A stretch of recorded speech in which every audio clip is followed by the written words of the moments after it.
The belief that chair exercises are just for light activity, not real strength, is a $50,000 mistake for many Americans over 60. This misunderstanding can quietly lead to significant muscle loss, increasing your risk of falls and potentially costing you tens of thousands in medical bills, assisted living, and lost independence over time. Imagine spending $50,000 on hip fracture recovery that could have been prevented with effective strength training. The critical difference lies in understanding how to apply progressive overload, even from a seated position, transforming simple movements into genuine muscle-building powerhouses. Most people are simply moving, not strengthening, and that's where the real cost comes in. But what if you could unlock true strength gains from your chair, avoiding this costly trap? Stay with me because I'll show you exactly how. Many people confuse activity with strength training. Activity, like light chair movements, keeps you moving, which is good for circulation and flexibility. However, it rarely challenges your muscles enough to trigger growth and strength adaptation. To build strength, your muscles need to be pushed beyond their current capacity, a principle called progressive overload. Think of it this way. If lifting a 1-pound can of soup feels easy, it's activity. If you increase that to a 5-pound dumbbell and it feels challenging, that's moving towards strength. Without this challenge, your muscles simply maintain or worse, slowly atrophy. This distinction is crucial for anyone over 60, where maintaining muscle mass directly impacts your ability to perform daily tasks, from carrying groceries to simply getting out of a chair without assistance. But how do you apply this challenge when you're seated and limited? The secret to building real strength in chair exercises is progressive overload, and it doesn't always mean heavier weights. For chair exercises, you can progressively overload by increasing repetitions, adding more sets, performing movements slower with more control, reducing rest time between sets, or introducing light resistance. For example, if you can comfortably do 10 seated bicep curls with a 2-pound weight, try 12 reps next time, or do 3 sets instead of 2. The key is to make each exercise slightly harder than the last time you did it, forcing your muscles to adapt and grow stronger. This consistent, gradual increase in demand is what signals your body to build and retain muscle, rather than just going through the motions. Without this intentional increase, you're missing the core ingredient for real strength gains. But what specific tools can you use to achieve this resistance? You don't need a gym membership or expensive equipment to apply resistance.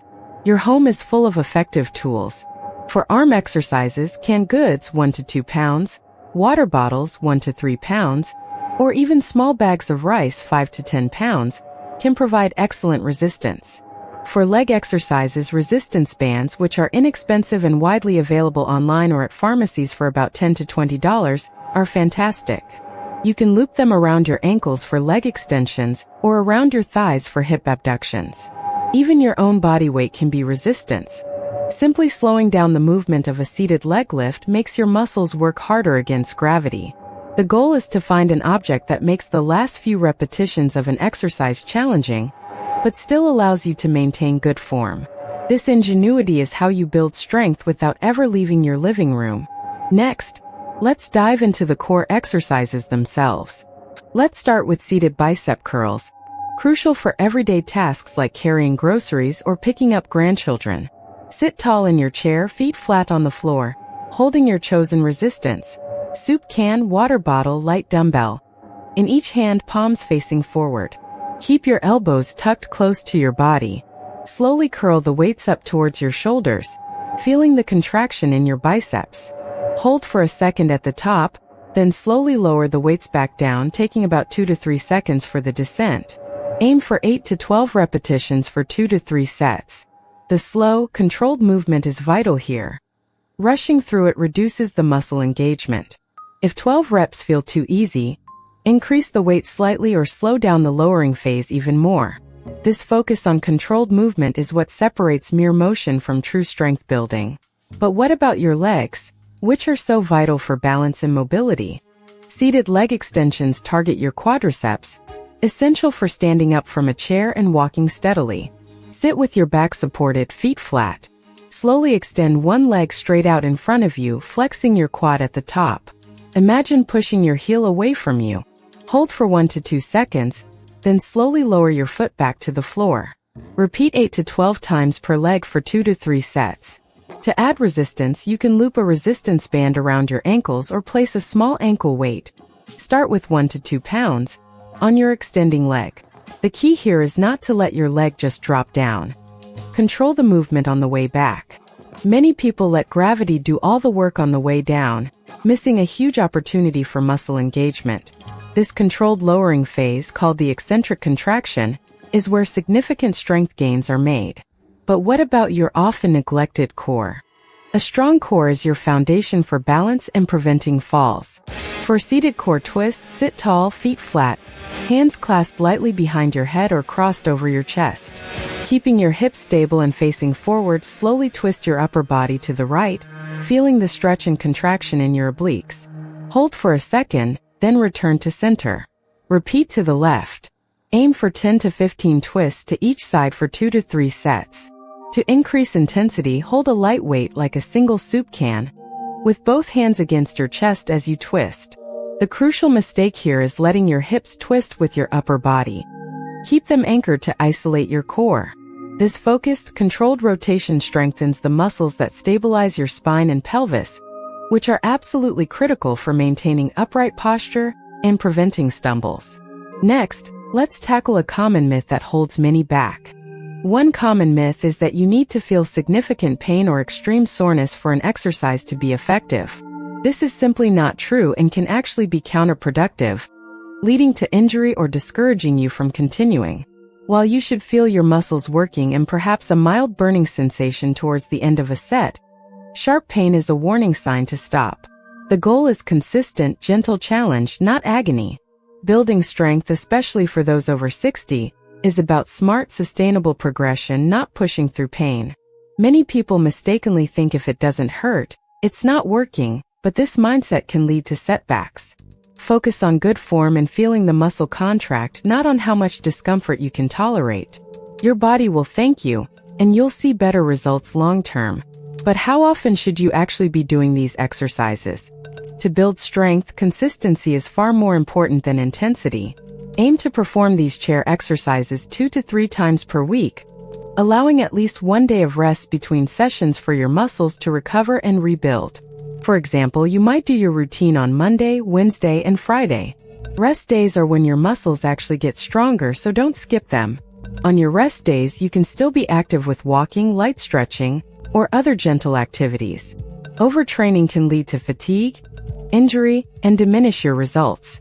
Think of muscle growth as a slow, steady process, like compounding interest in your savings account.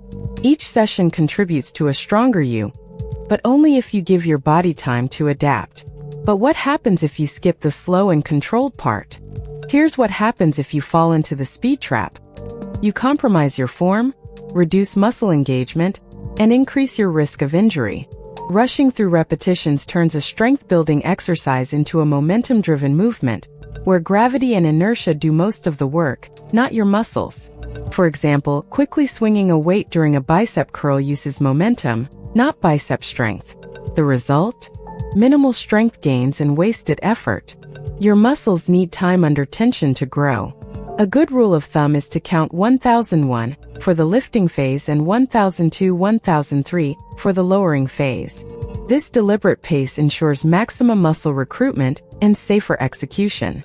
This focus on controlled movement is especially critical for joint health and preventing strain, an aspect often overlooked. But there's one more crucial element for longevity. Even from a chair, you can incorporate balance drills. While not directly building strength in the same way, improving balance is critical for fall prevention, which directly impacts longevity and independence. Try seated marching. Lift one knee towards your chest, hold for a few seconds, then lower. Alternate legs. To challenge your balance further, try sitting without using the backrest, engaging your core to stay upright. You can also try reaching for an imaginary object to your side, or even briefly standing up and sitting down slowly without using your hands. These microbalance challenges, performed frequently, strengthen the subtle stabilizing muscles around your hips and core. This constant engagement of your balance system, even in small ways, can significantly reduce your risk of a serious fall, which could otherwise be a major setback to your mobility. Next, let's talk about the big picture. The biggest takeaway is that consistency, proper form, and progressive overload are your allies in building strength from a chair. Don't underestimate the power of these seemingly simple movements when done correctly and consistently. Just 20 to 30 minutes, 2 to 3 times a week, can dramatically improve your muscle mass, balance, and overall functional strength. This isn't just about feeling stronger.